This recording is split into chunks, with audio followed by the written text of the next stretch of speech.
উদ্দেশ্য হৈছে আমাৰ সমাগত পঞ্চায়ত নিৰ্বাচন প্ৰচাৰৰ সভা। আৰু এই সভাত আজি আমাৰ চৰাইদেউ জিলাৰ আমাৰ ৰাজ্যিক সভাপতি সন্মানীয় দিলীপ শইকীয়া ডাঙৰীয়া উপস্থিত হ'ব। আৰু তেওঁ অহাৰ একমাত্ৰ উদ্দেশ্য হৈছে আমাৰ ভাৰতীয় জনতা পাৰ্টি আমাৰ চৰাইদেউ জিলাৰ কাৰ্যকৰ্তাসকলে কেনেকুৱা কাম কাজ কৰি আছে আৰু আমাৰ ইয়াত চৰাইদেউ জিলাৰ নিৰ্বাচনী প্ৰচাৰ কেনেকুৱা চলি আছে এইখিনি অলপ তদাৰক কৰিবৰ কাৰণে, অলপ মত বিনিময় কৰিবৰ কাৰণে আপোনালোকৰ আগত উপস্থিত হ'ব। আৰু আমাৰ লগতে জড়িত আছে আমাৰ নিৰ্বাচনৰ মনোনীত জিলা পৰিষদৰ প্ৰাৰ্থী আজি বহুমূলীয়া ভাষণ আগবঢ়াব, মন্তব্য দিব আৰু আপোনালোকে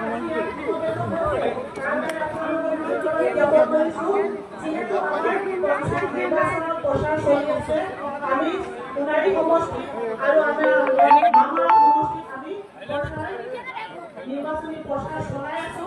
খুব ধুনীয়াকে হৈ আছে, আমাৰ কাৰ্যকৰ্তাসকল বহুত ধুনীয়াকে প্ৰচাৰ চলাই আছে আমাৰ মনোনীত প্ৰাৰ্থীসকলৰ লগত।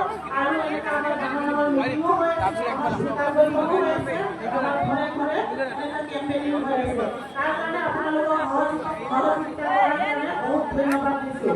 আজি আপোনালোকে ইয়াত উপস্থিত হৈছে কাৰণ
প্ৰভাৰী সুভাষ দত্ত ডাঙৰীয়া তেখেতকো আজি নিৰ্বাচনী সভাৰ ওপৰত বক্তব্য ৰাখিবৰ বাবে অনুৰোধ জনাইছোঁ।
ভাৰতীয় জনতা পাৰ্টিৰ চৰাইদেউ জিলাৰ মাননীয় সভানেত্ৰী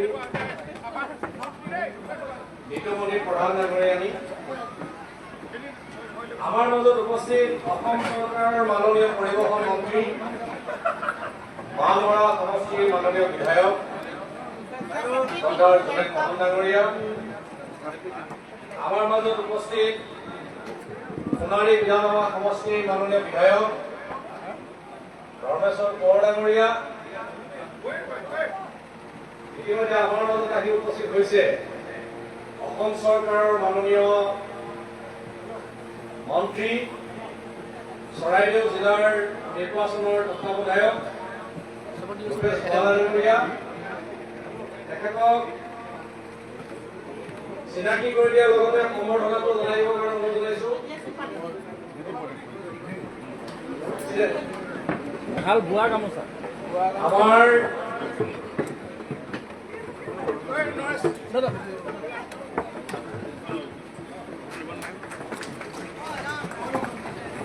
আমাৰ মাননীয় মন্ত্ৰী যোগেন মহন ডাঙৰীয়াই তেখেতৰ সতীৰ্থ মন্ত্ৰী নীতিশ বৰা ডাঙৰীয়াক এখন বিহুৱানেৰে শুভেচ্ছা জনাইছে।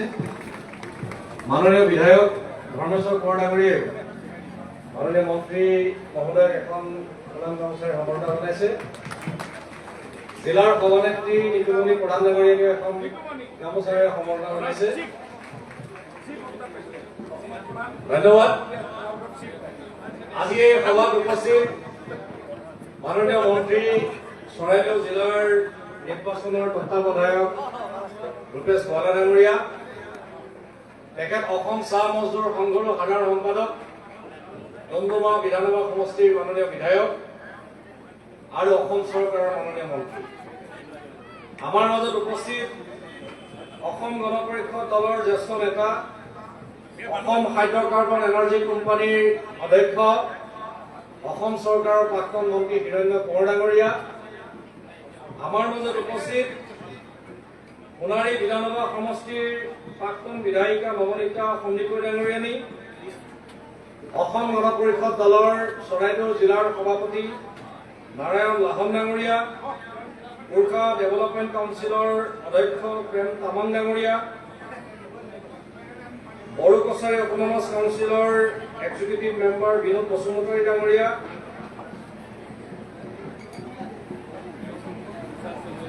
আমাৰ দলৰ জ্যেষ্ঠ নেতা অনুপ সিং ৰাজপুৰোহিত ডাঙৰীয়া, দিলীপ কোঁৱৰ ডাঙৰীয়া, মীনা চাহু ডাঙৰীয়ানী, সোণাৰী পৌৰসভাৰ পৌৰপতি তিলক চন্দ্ৰ নেওগ ডাঙৰীয়া, উপ পৌৰপতি স্বাক্ষৰজ্যোতি গগৈ ডাঙৰীয়া, মৰাণ মিউনিচিপালিটিৰ অধ্যক্ষ অৰূপ দত্ত ডাঙৰীয়া, তাৰাচন আগৰৱালা ডাঙৰীয়া, বীৰেন গগৈ ডাঙৰীয়া, প্ৰাঞ্জল গগৈ ডাঙৰীয়া, আমাৰ মণ্ডলৰ সভাপতি, 6টা মণ্ডলৰ সন্মানীয় সভাপতিসকল, জিলা পৰিষদৰ আমাৰ 8টা জিলা পৰিষদৰ সন্মানীয় প্ৰাৰ্থীসকল, লগতে আমাৰ আঞ্চলিক পঞ্চায়তৰ সন্মানীয় প্ৰাৰ্থীসকল, আজি ইয়াত উপস্থিত আমাৰ ৱাৰ্ডৰ পৰা প্ৰতিদ্বন্দ্বিতা কৰা সন্মানীয় প্ৰাৰ্থীসকলৰ লগতে ভাৰতীয় জনতা পাৰ্টি আৰু অসম গণ পৰিষদ দলৰ বিভিন্ন দায়িত্বত কাৰ্যনিৰ্বাহ কৰা সন্মানীয় কাৰ্যকৰ্তাসকল তথা আজি উপস্থিত শ্ৰদ্ধাভাজন ৰাইজ, জয় জয়তে মই আপোনালোক সকলোকে আন্তৰিক শ্ৰদ্ধা আৰু নমস্কাৰ জনাইছো। নিৰ্বাচনৰ সময় ইতিমধ্যে আমাৰ মাননীয় সভাপতি ডাঙৰীয়াই চেপন পাৰ হৈ আহিছে, বেছি সময় নালাগে তেখেত আহি পাব। আমাৰ মাননীয় মন্ত্ৰীসকলো আছে। মই মোৰ বক্তব্য বৰ বেছি দীঘলীয়া নকৰোঁ, মাত্ৰ মই আজি আপোনালোকৰ আগত এটা কথাই ক'ব বিচাৰিছো, সেইটো হ'ল যে আজি আমাৰ ভাৰতীয় জনতা পাৰ্টীৰ সন্মুখত আচলতে প্ৰতিদ্বন্দ্বিতা কৰিবৰ কাৰণে কোনো বিৰোধী দল নাই। কংগ্ৰেছ দলে এই পঞ্চায়ত নিৰ্বাচনটো অনুষ্ঠিত হোৱাটো বিচৰা নাছিল আৰু কংগ্ৰেছ দলে এই নিৰ্বাচনটো অনুষ্ঠিত হোৱাটো বিচৰা নাছিল কাৰণে তেখেতসকলৰ কংগ্ৰেছ দলৰ পৰা যোৱা লোকসভা নিৰ্বাচনত কৰিমগঞ্জ লোকসভা সমষ্টিত যিজন ব্যক্তিয়ে প্ৰতিদ্বন্দ্বিতা কৰিছিল হাফিজ ৰছিদ আহমেদ চৌধুৰী, তেওঁ গৈ হাইকোৰ্টত এখন কেছ দিলে। কেছখন কি বুলি দিলে যে পঞ্চায়ত ডিলিমিটেশ্যনৰ পিছত শিৱসাগৰ জিলাত, অবিভক্ত শিৱসাগৰ জিলাত বোলে 3,000-4,000 পপুলেশ্যনৰ এটা পঞ্চায়ত হৈছে, কৰিমগঞ্জত, ধুবুৰীত, বৰপেটাত বোলে 18,000, 20,000, 25,000 পপুলেশ্যনত এটা পঞ্চায়ত হৈছে। সেইকাৰণে নিৰ্বাচন বন্ধ কৰি দিব লাগে। হাইকোৰ্টে ইতিমধ্যে কেছটো ৰিজেক্ট কৰিছে, কিন্তু কংগ্ৰেছ দলে এই নিৰ্বাচনটো বন্ধ কৰাৰ উদ্দেশ্যে তেখেতসকলে যিখন কেছ দিলে, এই কেছখনৰ কাৰণে আমাৰ নিৰ্বাচনটো কিছুদিন পিছুৱাই গ'ল। নিৰ্বাচন অনুষ্ঠিত কৰাৰ কথা আছে ডিচেম্বৰ মাহত। তাৰপিছতে আমাৰ হায়াৰ ছেকেণ্ডেৰী পৰীক্ষা আহিল, মেট্ৰিক পৰীক্ষা আহিল। তেখেতসকলে আচলতে কংগ্ৰেছ দলে জানে যে তেওঁলোকে এইবাৰ নিৰ্বাচনত প্ৰতিদ্বন্দ্বিতা কৰিলে তেখেতসকল যে জিকিব নোৱাৰে, এই কথাটো জানিয়ে তেখেতসকলে হাইকোৰ্টত কেছ দি হলেও নিৰ্বাচনটো ৰখাই দিব বিচাৰিছে, কিন্তু তেখেতসকল সক্ষম নহল।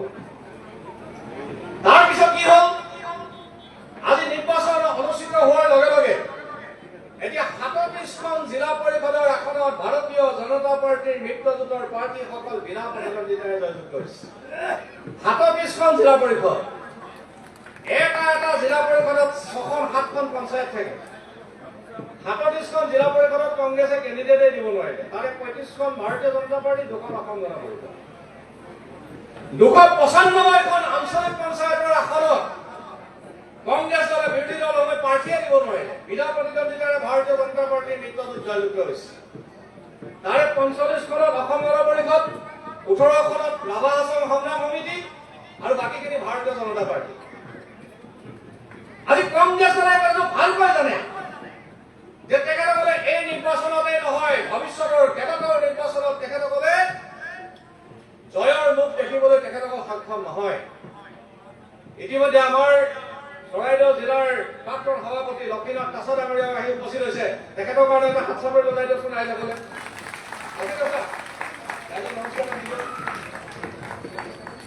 আজি কংগ্ৰেছ দলে এই কথাখিনি ভালকৈ জানে।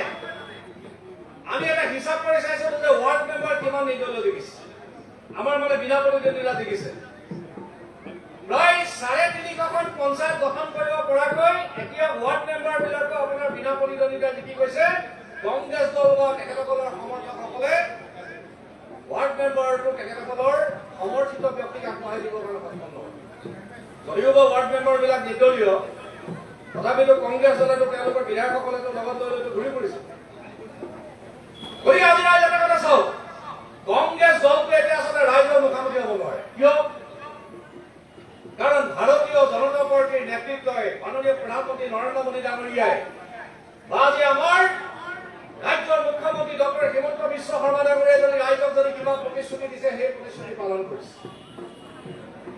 যদি কিবা এটা কাম কৰিব পৰা হয়, সেইটোৱে ভাৰতীয় জনতা পাৰ্টীৰ নেতৃত্বই আজি ৰাইজক প্ৰতিশ্ৰুতি দিয়ে। যোৱা নিৰ্বাচনৰ সময়ত আমি আপোনালোকক 5খন ফৰ্ম ফিল আপ কৰাইছো। এইটো ভাৰতীয় জনতা পাৰ্টীৰ এটা ইণ্টাৰনেল ছাৰ্ভে আছে। 5খন ফৰ্ম মনত আছে নে ৰাইজ? এখন আছিলে আমাৰ যিবিলাক ছোৱালীয়ে মেট্ৰিক পাছ কৰিছে, হায়াৰ ছেকেণ্ডেৰী পাছ কৰিছে, কলেজত এডমিশ্যন ল'ব লাগে, তেওঁলোকৰ কাৰণে পাইছিলো। এখন ফৰ্ম ফিল আপ কৰাইছিলো আমি যিসকল অৰুণোদয় পাবৰ যোগ্য, যিসকলে অৰুণোদয় পোৱা নাই তেখেতসকলক ফিল আপ কৰাইছিলো। 2খন ফৰ্ম দিয়া হৈছিল আমাৰ গোটৰ সভাপতিসকলক। এখন নামঘৰৰ কাৰণে, যিটো নামঘৰে চৰকাৰী অনুদান পোৱা নাই, আৰু এখন গাঁৱৰ ৰাস্তাটোৰ কাৰণে, যিটো ৰাস্তা বেয়া হৈ আছে, ইমিডিয়েটলি বনাব লাগে তাৰ কাৰণে। সেই সময়ত কংগ্ৰেছৰ নেতাসকলে গৈ আমাৰ ৰাইজক কৈছিল যে বিজেপি এইবিলাক মিছাকে আপোনালোকৰ ফৰ্মবিলাক ফিল আপ কৰাইছে, এইবিলাক একো নহয়, এইবিলাক আপোনালোকে নকৰিব। কিন্তু নিৰ্বাচন গ'ল, ভাৰতীয় জনতা পাৰ্টীৰ নেতৃত্বত আমাৰ লোকসভাৰ আসনসমূহত আমি জিকিলো। তাৰপিছত মাননীয় মুখ্যমন্ত্ৰী ডাঙৰীয়াই প্ৰতিশ্ৰুতি অনুসৰি ৰাইজক যেনেকে ধৰণে ভাৰতীয় জনতা পাৰ্টীৰ ফালৰ পৰা কোৱা হৈছিল, যেনেকে ধৰণে সমীক্ষা চলোৱা হৈছিল, ফৰ্মবিলাক যেনেকে ধৰণে লোৱা হৈছিল, আমাৰ ছাত্ৰীসকলৰ একাউণ্টত নিযুত মহিলা আঁচনিৰ পইচাটো সোমাই গ'ল। অৰুণোদয় লিষ্টখনো বনি গ'ল। গাঁৱৰ নামঘৰটোৱে 1.5 লাখ টকা পালে আৰু 1.5 লাখ টকা পাব, আৰু ৰাজপাৰ লিষ্টখনো বনি গ'ল। এতিয়া কংগ্ৰেছৰ মানুহবিলাক যেতিয়া ৰাইজৰ মাজলৈ গৈছে, এতিয়া ৰাইজে প্ৰশ্ন কৰিছে যে সেই সময়ত তোমালোকে আমাক ফৰ্মখন ফিল আপ কৰিবলৈ নিদিলা, বিজেপিয়ে নিদিয়ে বুলি ক'লা, কিন্তু বিজেপিৰ সমৰ্থকসকল যিসকলে ফৰ্মখন ফিল আপ কৰিলে তেওঁলোকে অৰুণোদয়টো তেওঁলোকৰ নাম লিষ্টত সোমাই গ'ল, তেওঁলোকৰ ছোৱালীবিলাকেও পইচা পাই গ'ল, আৰু তোমালোকৰ কথা শুনাৰ কাৰণে আমি বঞ্চিত হ'ব লগা হয়। গতিকে আমি তোমালোকৰ কথা নুশুনো। সেইকাৰণে এতিয়া ৱাৰ্ড পৰ্যায়ত যিবিলাকে প্ৰতিদ্বন্দ্বিতা কৰিবৰ কাৰণে বুলি আশা কৰি ৰাখিছিল, তেখেতসকলে এতিয়া ব্ৰেক মাৰি দিছে। সেইকাৰণে তেওঁলোকৰ জিলা পৰিষদত কেণ্ডিডেট নাই, আঞ্চলিক পঞ্চায়তত কেণ্ডিডেট নাই, আৰু তেখেতসকলে এতিয়া বিভিন্ন ধৰণৰ কথাৰে ভাৰতীয় জনতা পাৰ্টীৰ বিৰুদ্ধে বিভিন্ন ধৰণৰ কথাবিলাক কৈ আছে।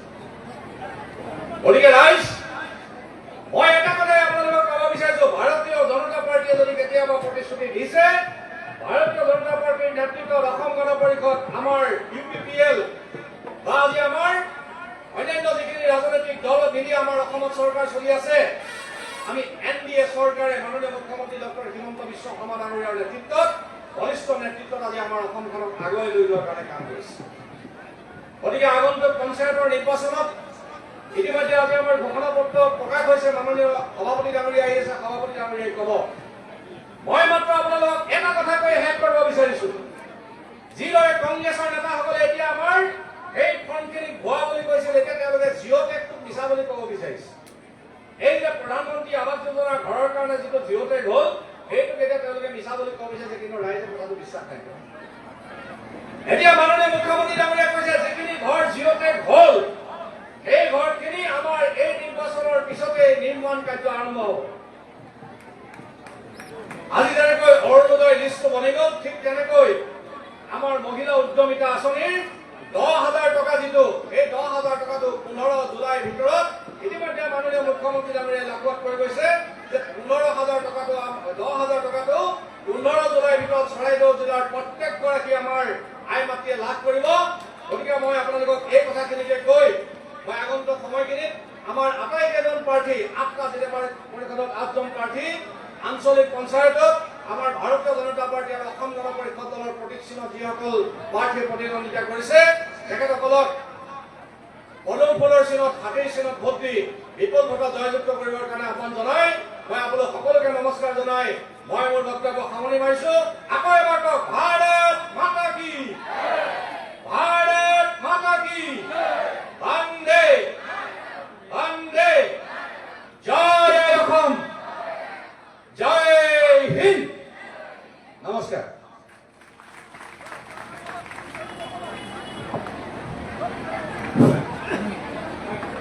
শ্ৰদ্ধাৰ চৰাইদেউ জিলাৰ প্ৰভাৰী সন্মানীয় সুভাষ দত্ত ডাঙৰীয়ালৈ তেখেতে আগবঢ়োৱা বহুমূলীয়া বক্তব্যৰ বাবে তেখেতক ধন্যবাদ জ্ঞাপন কৰিছোঁ।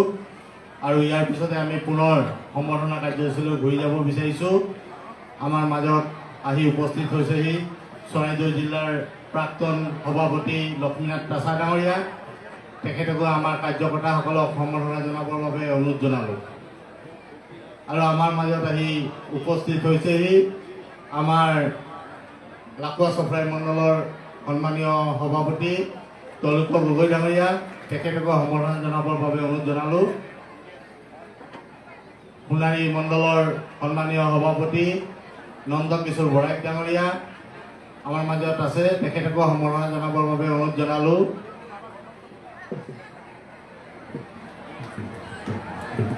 আমাৰ মাজত আহি উপস্থিত হৈছেহি অসম ৰাজ্যিকৰ সদস্য নৱ বৰুৱা ডাঙৰীয়া। তেখেতকো আমাৰ কাৰ্যকৰ্তাসকলক সম্বৰ্ধনা জনাবৰ বাবে অনুৰোধ জনাইছোঁ। আৰু টাই হোম উন্নয়ন ডেভেলপমেণ্টৰ সদস্য গীন গগৈ ডাঙৰীয়া, তেখেতকো মঞ্চত আসন গ্ৰহণ কৰিবৰ বাবে অনুৰোধ জনাইছোঁ আৰু তেখেতকো সম্বৰ্ধনা জনাবৰ বাবে অনুৰোধ জনালোঁ। আৰু টাই হোম ডেভেলপমেণ্টৰ মেম্বাৰ মণ্টু কোঁৱৰ ডাঙৰীয়া আমাৰ মাজত আছে, তেখেতকো মঞ্চত আহি আসন গ্ৰহণ কৰিবৰ বাবে অনুৰোধ জনালোঁ আৰু আমাৰ কাৰ্যকৰ্তাসকলক সম্বৰ্ধনা জনাবৰ বাবে অনুৰোধ জনাইছোঁ।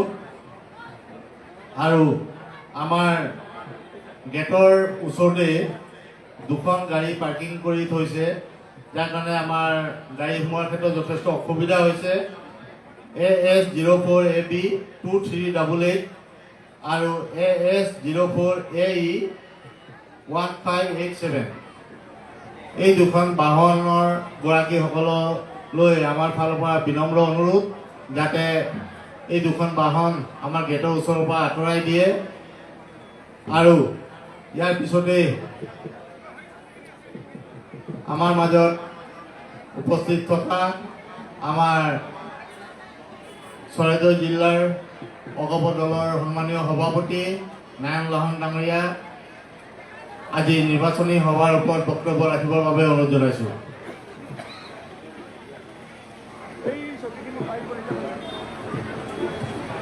আজি চপৰাই ভোটত মহামৰা সমষ্টিৰ অন্তৰ্গত আজি নিৰ্বাচনী সভাত উপস্থিত থকা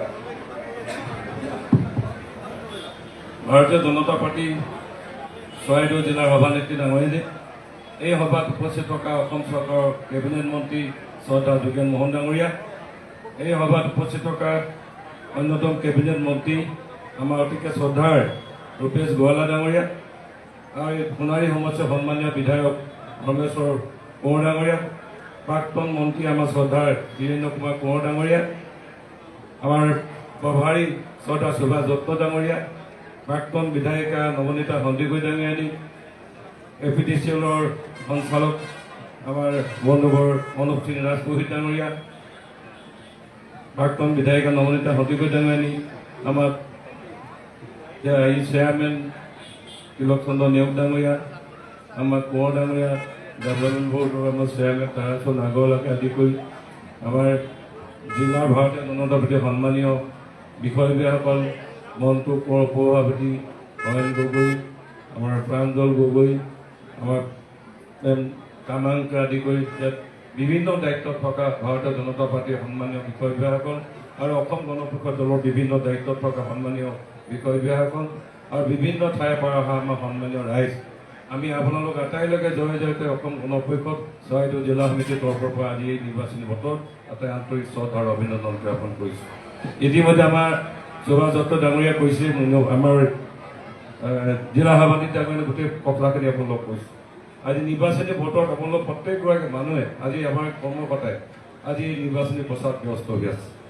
এইকেইদিন আপোনালোক বহুত কষ্ট কৰিছে আৰু কেইটামান দিন আপোনালোক কষ্ট কৰিব লাগিব। আমাৰ 30 তাৰিখ মানলৈকে কষ্ট হ'ব আৰু আমাৰ আঁচনিসমূহ কিন্তু প্ৰচাৰ চলাব লাগিব, ব্যাপকভাৱে প্ৰচাৰ চলাব লাগিব। আমাৰ আঁচনি প্ৰচাৰটো মূল মন্ত্ৰ। আমাৰ আগৰ চৰকাৰত যিবিলাক আঁচনি একোৱেই নাছিলেই, আজি চৰকাৰত কিন্তু আমাৰ বাগিচাই হওক, বাগিচাবিলাকৰ ৰাস্তাবিলাক ইমান সুন্দৰ হৈছে। আমাৰ বাগিচাবিলাকত প্ৰতি ৰাস্তা বনাই দিছে, স্কুলীয়া ল'ৰা ছোৱালীকেইটা পঢ়া শুনাৰ কাৰণে ড্ৰেছ পোছাক দিছে। নহ'লে হাজিৰাৰ পৰা মানুহজনে আগত ড্ৰেছটো কিনিবলৈ চিন্তা হৈছিলে, ইউনিফৰ্মটো পিন্ধিবলৈ চিন্তা হৈছিলে। এতিয়া কিন্তু আমাৰ চৰকাৰৰ দিনত প্ৰত্যেকগৰাকী দুখীয়া দৰিদ্ৰ লোকক স্কুললৈ খুব সুন্দৰকৈ ল'ৰা ছোৱালীবিলাক পঠিয়াবলৈ সক্ষম হৈছে। আজি পঢ়া শুনাৰ ক্ষেত্ৰত কি দিছে, কিতাপ পালে ফ্ৰী হৈছে। মানুহৰ শিক্ষাই মূল মন্ত্ৰ। শিক্ষাৰ কাৰণে চৰকাৰে আগভাগ লৈছে। পঢ়িবৰ কাৰণে ল'ৰা ছোৱালীবিলাকক আজি BA MA পঢ়ালৈকে মেট্ৰিক পাছ কৰাৰ পৰা যথেষ্টখিনি সহায় কৰিছে, অৰ্থনৈতিকভাৱে পইচা দিছে। গতিকে ইমান চৰকাৰে সহায় কৰে আৰু কৰিও আৰু আমাৰ গ্ৰাম্য অঞ্চলত যিমানবিলাক ৰাস্তা ঘাট আছে এইবিলাকক যথেষ্ট পৰিমাণে সহায় কৰিছে। আমাৰ এটা ৰাস্তা গতিকে য'ত নেকি পকা নাই হোৱা আৰু য'ত নেকি বাকী আছে এইটো অহা বছৰ ভিতৰত সম্পূৰ্ণ হ'ব বুলি মুখ্যমন্ত্ৰী ডাঙৰীয়াই ঘোষণা কৰিছে। আমাৰ অসমত কোনো ৰাস্তা কেঁচা ৰাস্তা নাথাকে আৰু অহা বছৰ পকা হৈ যাব। গতিকে আমি ৰাইজৰ সহযোগটো লাগিব। আজি এই নিৰ্বাচনত আমাৰ যিমানবিলাক আঁচনি আছে আঁচনিবিলাক সুন্দৰকৈ প্ৰচাৰ চলাব লাগিব আৰু প্ৰচাৰ এটা হ'লেহে মানুহে আমাক সহযোগ কৰিব। আমি ৰাস্তা পদূলি বাগানৰ স্কুল কলেজ ল'ৰা ছোৱালী বা আদি কৰি যিমানবিলাক সা সুবিধা আহিছে এইবিলাক আমি প্ৰচাৰ কৰিব লাগিব। তেতিয়া ৰাইজে আমি নজনা কথাবিলাক জানিব পাৰিব। আমি গাঁওবিলাকে কিন্তু গৈছোঁ, ৰাইজৰ কিন্তু ব্যাপক সঁহাৰি পাইছোঁ। এইটো আমি বৰ উৎসাহজনক আজি কৈছোঁ। আমাৰ যিমানবিলাক এতিয়া পঞ্চায়ত নিৰ্বাচনত আজি গণ পৰিষদ দলৰ ভাৰতীয় জনতা পাৰ্টি হওক, আমাৰ যিবিলাক প্ৰাৰ্থী আছে প্ৰাৰ্থীবিলাক বিপুল সংখ্যক ভোটত জয়লাভ হ'ব। আৰু আমাৰ যিবিলাক নিৰ্দলীয়ভাৱে আমি যিবিলাক পঞ্চায়তৰ ৱাৰ্ড সদস্য আমি মনোনীত কৰিছোঁ, যিবিলাক আমাৰ সমৰ্থন আছে, গণ পৰিষদ দলৰো সমৰ্থন আছে, আমি কেইজনমান প্ৰাৰ্থী দিছোঁ যে ভাৰতীয় জনতা পাৰ্টীৰ গৰিষ্ঠ সংখ্যকক আমি প্ৰাৰ্থী মনোনীত কৰিছোঁ। আৰু গোটেইবিলাক প্ৰাৰ্থী মই ভাবোঁ যে আমাৰ চৰাইদেউ জিলাখনত আমাৰ বিৰোধী শূন্য হৈ যাব।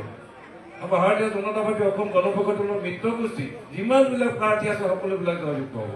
গতিকে সেইকাৰণে আমি আমাৰ জিলাখনত আমি এই প্ৰাৰ্থীসকল বিপুল ভোটে জয়যুক্ত কৰালে আমি অহা বছৰ আমি যিবিলাক আঁচনি পাবলৈ আমাৰ যেনে টকা যিটো আঁচনি আমাৰ চৰকাৰৰ পৰা পাবলৈ আমি সক্ষম হ'ম। আমাৰ মুখ্যমন্ত্ৰী ডাঙৰীয়া নিশ্চয় আমাৰ পঞ্চায়তী এই যিকেইখন ৰাজনীতি ব্যৱস্থা চৰকাৰ আমাৰ এই চৰকাৰ সৰু চৰকাৰ, এই চৰকাৰখন আমি যদি আগবঢ়াই নিবলৈ হয় আমাৰ প্ৰাৰ্থীসকল বিপুল সংখ্যক ভোটে জয়ী হ'ব লাগিব। ক'ৰবাত কেনেবাকৈ যদি কেণ্ডিডেট হাৰি যায় কেনেবাকৈ সেই কেণ্ডিডেট হৰাই থকাটো কামেই নহ'ব। আজি পঞ্চায়তৰ প্ৰেচিডেণ্টো আমি পাতিব পৰাকৈ সক্ষম হ'ব লাগিব। আৰু মই বিশ্বাস আমাৰ যিমানবিলাক কেণ্ডিডেট সেইকাৰণে কৈছোঁ যে আমি সভাবিলাক পাতি গম পাইছোঁ আমাৰ প্ৰাৰ্থী কোনো মানে হাৰি নাযায়। এতিয়া কংগ্ৰেছে মনে মনে চোৰৰ নিচিনা ঘূৰি ফুৰিছে, ইহঁতি অপেনলি যাবই পৰা নাই। ক'তো আপোনালোক ক'ৰবাত পাইছে নেকি? ক'ৰবাত কোনো কংগ্ৰেছী প্ৰাৰ্থীয়ে যাব পৰা নাই, লাজকৈ ঘূৰি ফুৰিছে মনে মনে আন্ধাৰৰ সুযোগ লৈ। অপেনলি কোনো যাব পৰা নাই। বোলে চাব ক'ৰবাত মিটিং পতা দেখিছে নেকি? ক'ৰবাত ক'তো মিটিং পতা নাই, তেওঁলোকে সাহস নাই মিটিং পাতিবলৈ। পিছফালে মানুহেই নাই, কেনেকৈ সাহস হ'ব মিটিং পাতিবলৈ? সেইকাৰণে কংগ্ৰেছ বোলা বস্তুটো ইয়াত নাইকিয়া হৈ যাব অসমৰ পৰা। এই পঞ্চায়ত যিটো আমাৰ নিৰ্বাচন 2 তাৰিখে, উজনিৰ ওপৰত 2 তাৰিখে একদম কংগ্ৰেছ একেবাৰে ধূলিচাত হৈ যাব। আমাৰ এই জিলাখনৰ পৰা একেবাৰে নাইকিয়া হ'ব চৰাইদেউ জিলাত। সেইকাৰণে মই ভাবোঁ ইয়াত ইমানবিলাক আমাৰ কাৰ্যকৰ্তা আছে, আমাৰ ভোটদাতা ৰাইজ আছে। মই ভাবোঁ অহাকালি বা বাকী থকা দিনকেইটা অলপ কষ্ট কৰক, কষ্ট কৰি আমাৰ লগত ঘূৰি ফুৰা যাতে প্ৰাৰ্থীজন আমি সঁচাকৈ খুব ভালকৈ আমি জিকাই দিব পাৰোঁ। জিকাটো জিকিবই, কিন্তু আমি যদি আটাইতকৈ বেছি কম্পিটিশ্যন চাওঁ যাতে ইটো ৱাৰ্ডতকৈ সিটো ৱাৰ্ড বেছি জিকাব পাৰোঁ। আমাক যদি বিধায়কজনে বেছিকৈ মৰম কৰে, তোৰ ৱাৰ্ডত বোলে খুব ভালকৈ জিকালি দেই, মানে যোগেন মোহন ডাঙৰীয়াও খুব ভাল পাব, ধৰ্মেশ্বৰ কোঁৱৰ ডাঙৰীয়াও শুনাই কিতাপ ভাল পাব। বেছিকৈ যিকুৱা কিতাপ মৰম এটা বেছি হয় নাই, চোকা ল'ৰাৰ প্ৰতি মাষ্টৰৰ খুব মৰম থাকে। স্কুলখনৰ প্ৰিন্সিপাল বা শিক্ষকসকলৰ যি বেছি চোকা তাক খুব মৰম কৰে, গম পাইছেনে? গতিকে বেছিকৈ আমি প্ৰাধান্যতা দি দেখাব লাগিব, নিৰ্বাচনত বেছিকৈ আমাৰ প্ৰাৰ্থীবিলাক বেছি ভোটত জিকাবলৈ চেষ্টা কৰিব লাগিব। গতিকে সেইকাৰণে মই আপোনালোকক বেছি নকওঁ। আমাৰ কেন্দ্ৰীয় সভাপতি ডাঙৰীয়া আহি আছে, তেখেতৰ মানে বক্তব্য শুনিবলৈ আপোনালোকে আশাৰে বাট চাই আছে। গতিকে বেছি দীঘলীয়া কৰি কোনো লাভ নাই। মই তেখেতে যিমানবিলাক মানুহ আছে প্ৰত্যেকে অভিজ্ঞ ব্যক্তি, প্ৰত্যেকে কথা জানে। আজিকালি কথা নজনা মানুহ খুবেই কম আছে, খুবেই কম আছে। এতিয়া সকলোৱে বুজি পায় ইয়াত থকা প্ৰতিগৰাকী মানুহে মানুহৰ বক্তৃতা দিব পৰা যিটো কেপাচিটি সেইটো আছে বুলি মই বিশ্বাস কৰোঁ। কাৰণ প্ৰতিখন সভাত মানুহবিলাক পোৱা গৈছে। আজি মন কি বাততো ইয়াত নথকা নোযোৱা মানুহেই নাই, গোটেই কথাবিলাক জানি আছে, শিকি আছে। গতিকে একোগত শিক্ষক নিচিনাই হ'ব মানুহবিলাক, আনক প্ৰশিক্ষণ দিব পৰা হৈ আছে আপোনালোকৰ মানুহ। সেইকাৰণে মই বেছি নকওঁ। গতিকে আমি আশাৰে বাট চাই থকা সেই সভাপতিজন আহি আছে, সম্ভৱ পাবহি অলপ সময় পিছতে। আৰু বিশিষ্ট ব্যক্তি আমাৰ মন্ত্ৰী, কেবিনেট মন্ত্ৰী আমাৰ আলহী আহিছে ইয়াতে। আমাৰ ৰূপেশ গোৱালা ডাঙৰীয়া আছে, আমাৰ ঘৰত যোগেন মোহন ডাঙৰীয়া আছে, ধৰ্মেশ্বৰ কোঁৱৰ ডাঙৰীয়া আছে, প্ৰাক্তন মন্ত্ৰী বীৰেন্দ্ৰ কুমাৰ কোঁৱৰ ডাঙৰীয়া আছে। তেখেতলোকে নিশ্চয় বক্তব্য প্ৰদান কৰিব। গতিকে মই এইখিনিকে কৈ আটাইলৈকে পুনৰবাৰ আন্তৰিক শ্ৰদ্ধাৰ অভিনন্দন জনাই মোৰ বক্তব্য সামৰণি কৰিছোঁ। ধন্যবাদ। জয় আই অসম। সন্মানীয় চৰাইদেউ জিলাৰ অগপ দলৰ সভাপতি শ্ৰীযুত নাৰায়ণ লাহন ডাঙৰীয়ালৈ তেখেতে আগবঢ়োৱা বহুমূলীয়া বক্তব্যৰ বাবে ধন্যবাদ জনাইছোঁ।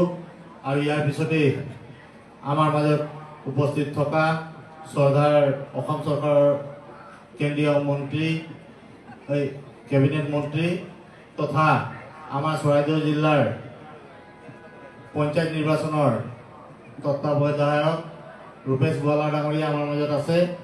তেখেতকো আমাৰ এই নিৰ্বাচনী প্ৰচাৰ সভাৰ ওপৰত বক্তব্য ৰাখিবৰ বাবে অনুৰোধ জনাইছোঁ।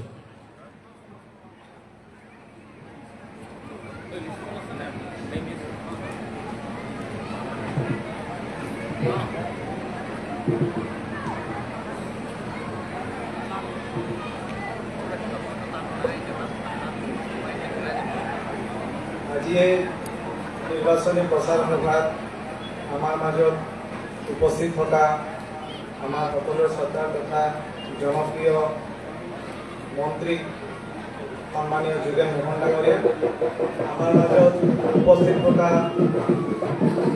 সোণাৰী লোকসভা সমষ্টিৰ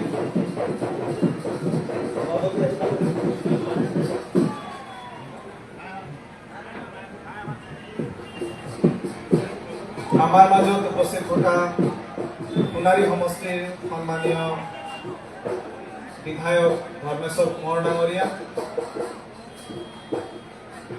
চৰাইদেউ জিলা বিজেপিৰ সভানেত্ৰী নিতুমণি প্ৰধান ডাঙৰীয়ানী, চৰাইদেউ জিলাৰ অসম গণ পৰিষদৰ সভাপতি নাৰায়ণ লাহন ডাঙৰীয়া, প্ৰাক্তন মন্ত্ৰী শ্ৰদ্ধাৰ হিৰণ্য কোঁৱৰ ডাঙৰীয়া, প্ৰাক্তন বিধায়িকা সন্মানীয় নৱনীতা সন্দিকৈ বাইদেউ, গোৰ্খা ডেভেলপমেণ্ট কাউন্সিলৰ অধ্যক্ষ প্ৰেম তামাং ডাঙৰীয়া, আসাম হাউচিং বোৰ্ডৰ ভাইচ চেয়াৰমেন সুভাষ দত্ত ডাঙৰীয়া, বিনোদ বসুমতাৰী ডাঙৰীয়া, নৱ বৰুৱা ডাঙৰীয়া, অনুপ সিং ৰাজপুৰোহিতজী, দিলীপ কোঁৱৰ ডাঙৰীয়া, মীনা সাহু ডাঙৰীয়ানী, লক্ষীনাথ নাছা ডাঙৰীয়া, তিলক চন্দ্ৰ নেওগ ডাঙৰীয়া, অৰূপ দত্ত ডাঙৰীয়া, তাৰাচন্দ আগৰৱাল ডাঙৰীয়া, মন্টু কোঁৱৰ ডাঙৰীয়া, গিৰীন গগৈ ডাঙৰীয়া, নন কিশোৰ বৰাইক ডাঙৰীয়া, প্ৰাঞ্জল গগৈ ডাঙৰীয়া, ত্ৰৈলোক্য গগৈ ডাঙৰীয়া, সুৰেশ ফুকন ডাঙৰীয়াকে প্ৰমুখ কৰি মঞ্চত আসন গ্ৰহণ কৰা বিশিষ্ট ব্যক্তিসকল আৰু অতি শ্ৰদ্ধাৰ এই সভাগৃহত উপস্থিত থকা শ্ৰদ্ধাৰ ৰাইজ, মই দীঘলীয়া বক্তব্য ৰাখিব খোজা নাই। কিছু সময় পিছতে আমাৰ ৰাজ্যিক সভাপতি শ্ৰদ্ধাৰ দিলীপ শইকীয়া ডাঙৰীয়া আমাৰ মাজত উপস্থিত হ'বহি আপোনালোকক সম্বোধন কৰিবলৈ। মই দুটামান কথাকে আপোনালোকৰ সন্মুখত ক'ব খুজিছোঁ। আজি আমি পঞ্চায়ত নিৰ্বাচনৰ মুহূৰ্তত আহি উপস্থিত হৈছোহি। চাৰিওফালে পঞ্চায়ত নিৰ্বাচনক কেন্দ্ৰ কৰি প্ৰচাৰ তুংগত তৃণমূল পৰ্যায়ত বিভিন্ন নেতাসকলে বিভিন্ন পদত প্ৰতিদ্বন্দ্বিতা আগবঢ়াইছে আৰু মই ভাবোঁ সোণাৰী আৰু মাহমৰা সমষ্টিটো অনুৰূপ ধৰণৰ ছবি আছে। অহা 2 তাৰিখে পঞ্চায়ত নিৰ্বাচন হ'ব আৰু পঞ্চায়ত নিৰ্বাচনৰ যোগেদি আমি আমাৰ গাঁও পঞ্চায়ত, আঞ্চলিক পঞ্চায়ত আৰু জিলা পৰিষদ পৰ্যায়ৰ তৃণমূল পৰ্যায়ৰ প্ৰতিনিধিসকলক বাছনি কৰিম আৰু ক্ষমতাৰ বিকেন্দ্ৰীকৰণৰ যি ব্যৱস্থা তাক কটকটীয়া আৰু ত্বৰান্বিত কৰাৰ কাৰণে আমি কাম কৰিম। আমি যেতিয়া পঞ্চায়ত নিৰ্বাচন আৰম্ভ হৈছিল তেতিয়া আমি ভাবিছিলোঁ যে ক'ৰবাত নহয় ক'ৰবাত বিৰোধীয়ে নিজৰ শক্তি বৃদ্ধি কৰাৰ চেষ্টা কৰিব, কিন্তু যেতিয়াই নমিনেশ্যনৰ সময় আহিল তেতিয়া আমি দেখা পালোঁ যে এক প্ৰকাৰ বিৰোধীয়ে চাৰেণ্ডাৰ কৰা যেন পৰিৱেশ হ'ল। বহু জেগাত তেওঁলোকে কেণ্ডিডেট বিচাৰি নাপালে, বহু জেগাত যদি কেণ্ডিডেট বিচাৰি পাইছিল কাগজ পত্ৰ খেলি মেলিৰ কাৰণে নমিনেশ্যন কেঞ্চেল হৈ গ'ল, বহু জেগাত কেণ্ডিডেটে উইথড্ৰ কৰিলে। এনেকুৱা ধৰণৰ ছবি অসমৰ সকলো জেগাত আমি দেখা পালোঁ আৰু মই ভাবোঁ সোণাৰী আৰু মাহমৰাটো অনুৰূপ ধৰণৰ ছবি হৈছে। ক'ৰবাত ক'ৰবাত বিৰোধীয়ে কেৱল ইলেকশ্যন খেলাব লাগে বুলিয়ে ৰাতিৰ ভিতৰত কাৰোবাক ধৰি আনি তেওঁলোকৰ সদস্য হয় নে নহয়, সামাজিক কৰ্মী হয় নে নহয়, ৰাজনৈতিক দলৰ লগত সম্বন্ধ আছে নে নাই, কোনো কথা নাই। কাৰোবাৰ ঘৰৰ ছোৱালী, কাৰোবাৰ ঘৰৰ বোৱাৰী মাতি আনি ৰাতিৰ ভিতৰতে তেওঁলোকে প্ৰাৰ্থী বনাবলৈ চেষ্টা কৰিব। আৰু সেইকাৰণে আজি নিৰ্বাচনটো আমি যেনেদৰে ভাবি আছিলোঁ বা বিভিন্নজনে ভাবি আছিল তেনেধৰণৰ হৈ থকা নাই। আজি এটা কথা নিশ্চিত হৈছে যে চাৰিওফালে ভাৰতীয় জনতা পাৰ্টিৰ প্ৰাৰ্থীসকল বিপুল ভোটত যে জয়যুক্ত হ'ব তাত কোনো সন্দেহ নাই, কাৰণ ৰাইজৰ সমৰ্থন আছে। সেই কথাটো নমিনেশ্যন সময়তে প্ৰতিফলিত হ'ব। যদি ৰাইজৰ ভাৰতীয় জনতা পাৰ্টিৰ প্ৰতি যদি সমৰ্থন নাথাকিলেহেঁতেন তেন্তে নিশ্চয় নমিনেশ্যন দিবলৈ বিভিন্নজন ওলাই আহিলে। কিন্তু আচৰিত কথা, নমিনেশ্যন দিয়াৰ ক্ষেত্ৰতো ভাৰতীয় জনতা পাৰ্টিৰ প্ৰাৰ্থীসকলে ওলাই আহিলে, কিন্তু কংগ্ৰেছ বা অন্য দলৰ প্ৰাৰ্থীসকল যেনেদৰে ওলাই আহিব লাগিছিল তেওঁলোক ওলাই আহিব নোৱাৰে। আজি এই পঞ্চায়ত নিৰ্বাচনৰ সময়ত আমি এটা কথাৰ সিদ্ধান্ত ল'ব লাগিব। সেই সিদ্ধান্তটো হ'ল যে মাননীয় মুখ্যমন্ত্ৰী ডক্টৰ হিমন্ত বিশ্ব শৰ্মা ডাঙৰীয়াৰ নেতৃত্বত আৰু আমাৰ দেশৰ জনপ্ৰিয় প্ৰধানমন্ত্ৰী মোদীজীৰ নেতৃত্বত সোণাৰী আৰু মাহমৰা অঞ্চলত উন্নয়নমূলক কাম কাজ হৈছে নে নাই, সোণাৰী আৰু মাহমৰা অঞ্চলত ৰাস্তা পদূলি হৈছে নে নাই, সোণাৰী আৰু মাহমৰা অঞ্চলত স্কুল কলেজ আদি হৈছে নে নাই, আন্তঃগাঁথনি উন্নয়নৰ কাৰণে কাম হৈছে নে নাই, ইয়াত মেডিকেল কলেজ এখন নিৰ্মাণ হৈছে নে নাই, এই কথাবিলাকৰ ওপৰত আমি গুৰুত্ব দিব লাগিব। পূৰ্বৰ কংগ্ৰেছৰ সময়ৰ চৰকাৰ আৰু বৰ্তমান ভাৰতীয় জনতা পাৰ্টিৰ চৰকাৰ কি পাৰ্থক্য আছে, কেনেধৰণৰ পৰিৱৰ্তন আমাৰ গাঁৱত আমাৰ অঞ্চলত আমি দেখা পাইছোঁ, সেই কথাবিলাক আমি লক্ষ্য ৰাখিব লাগিব। নিৰ্বাচনৰ সময়ত বিভিন্নজনে বিভিন্ন কথা কৈ, বিভিন্ন ধৰণৰ বিভ্ৰান্তিকৰ কথা কৈ মানুহক ফুচলাবলৈ চেষ্টা কৰে, কিন্তু আমি সেইবিলাকত নগৈ আমাৰ সন্মুখত উন্নয়নৰ কেনেধৰণৰ কাম হৈছে, আমাৰ দুখীয়া লোকসকলে কেনেধৰণৰ সহায় পাইছে, কি কি আঁচনিৰ দ্বাৰা উপকৃত হৈছে, সেই কথাবিলাকৰ প্ৰতি আমি লক্ষ্য ৰাখিব লাগিব। 5 বছৰ আগত যেতিয়া কংগ্ৰেছৰ চৰকাৰ আছিল তেওঁলোকে কেনেধৰণৰ কাম কৰিছিল, তেওঁলোকে আমাৰ সমাজখনৰ উন্নয়নৰ বাবে কি কি আঁচনি লৈছিল, দুখীয়া লোকসকলক কেনেধৰণৰ সহায় কৰিছিল আৰু আজিৰ চৰকাৰখনে কেনেধৰণৰ সহায় কৰিছে, সেই কথাবিলাক আমি নিশ্চয় তুলনা কৰিব লাগিব। তুলনা কৰিলেহে আমি গম পাম যে আমি কাক ভোট দিব লাগিব।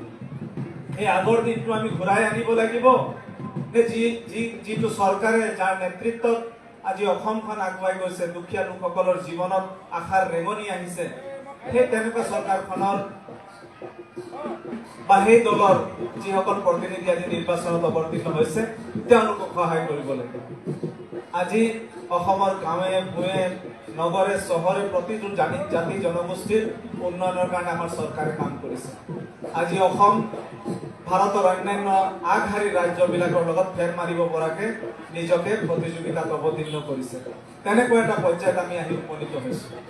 কাষতে মই শ্ৰমিকৰ লাইন দেখিছোঁ। এই লাইনখনৰ এই ঘৰবিলাকৰ কথা, এই বাগিচাবিলাক স্থাপন হোৱা 200 বছৰ হ'ল। এই 200 বছৰত চাহ শ্ৰমিকসকলৰ ভোট লোৱা দল আছিল কংগ্ৰেছ দল। ৭৫ বছৰ তেওঁলোকে শাসন কৰিলে, কিন্তু দুৰ্ভাগ্যৰ কথা এই পিছপৰা জনগোষ্ঠীটোক আগবঢ়াই লৈ যাবৰ কাৰণে, বাগিচা অঞ্চলৰ ৰাইজক আগবঢ়াই লৈ যাবৰ কাৰণে তেওঁলোকে কোনোদিনে কোনো কথা চিন্তা নকৰে। কিন্তু আজি আমাৰ মুখ্যমন্ত্ৰী ডক্টৰ হিমন্ত বিশ্ব শৰ্মা ডাঙৰীয়াই ২০০ বছৰ পিছত এই চাহ শ্ৰমিকসকলক, চাহ জনগোষ্ঠীৰ ৰাইজক সন্মান দিয়াৰ ব্যৱস্থা কৰিলে। যোৱা ফেব্ৰুৱাৰী মাহৰ ২৪ তাৰিখে চাহ বাগিচাৰ যুৱক যুৱতীসকলে গৈ সৰুসজাই ষ্টেডিয়ামত ঝুমৰ নৃত্য প্ৰদৰ্শন কৰি গোটেই বিশ্বক আচৰিত কৰি পেলালে যে বাগিচাৰ ল'ৰা ছোৱালীৰ মাজতো ইমান যোগ্যতা আছে, দক্ষতা আছে, তেওঁলোকেও গোটেই বিশ্বক মুহিব পৰা তেওঁলোকৰ ওচৰত টেলেণ্ট আছে। তেওঁলোকে দেখুৱাই দিলে সেইদিনা। আৰু সেই সুযোগটো কোনে দিলে? সেই সুযোগটো মাননীয় মুখ্যমন্ত্ৰী ডক্টৰ হিমন্ত বিশ্ব শৰ্মাই দিলে, বিজেপিয়ে দিলে। আজি এই যিবিলাক ঘৰৰ কথা মই কৈ আছো, সেই ঘৰত বসবাস কৰা শ্ৰমিকসকল যিদিনা ঘৰটো তেওঁ যিদিনা ৰিটায়াৰমেণ্ট লয়, সেইদিনা ঘৰটো খালী কৰিব লাগে। কিন্তু আজি আমাৰ মুখ্যমন্ত্ৰী মহোদয়ে কৈছে যে এই ঘৰবিলাক, যিসকল শ্ৰমিকে সেই ঘৰবিলাকত বসবাস কৰি আছে, সেই শ্ৰমিকসকলৰ নামত এই ঘৰবিলাক আৰু এই মাটি টুকুৰাটো তেওঁলোকৰ নামত পট্টা দিয়াৰ ব্যৱস্থা আমি কৰিম বুলি আমাৰ মুখ্যমন্ত্ৰী মহোদয়ে কৈছে। কোনোদিনে এই কথাবিলাক কোনেও চিন্তা কৰা নাছিল। আজি কেৱল সন্মান নহয়, মাটিৰ অধিকাৰ দিয়াৰ কাৰণে আমাৰ চৰকাৰখনে আন্তৰিকতাৰে চিন্তা কৰিছে। কেৱল সেয়াই নহয়, এই চাহৰ ২০০ বছৰ হোৱা উপলক্ষে প্ৰতিটো চাহ শ্ৰমিক পৰিয়ালৰ, প্ৰতিটো পাৰ্মানেণ্ট আৰু কেজুৱেল ৱাৰ্কাৰৰ একাউণ্টত ৫,০০০ টকাকৈ এটা সন্মানজনক মাননি এটা আগবঢ়োৱাৰ কাৰণে আমাৰ চৰকাৰে সিদ্ধান্ত লৈছে। এনেকুৱা ধৰণৰ বহু আঁচনি, বহু কথা প্ৰতিটো জাতি জনগোষ্ঠীৰ, প্ৰতিটো দুখীয়া পৰিয়ালৰ কাৰণে আমাৰ চৰকাৰে চিন্তা কৰিছে। ছাত্ৰ ছাত্ৰীসকলৰ কাৰণে চিন্তা কৰিছে। আদৰ্শ আঙন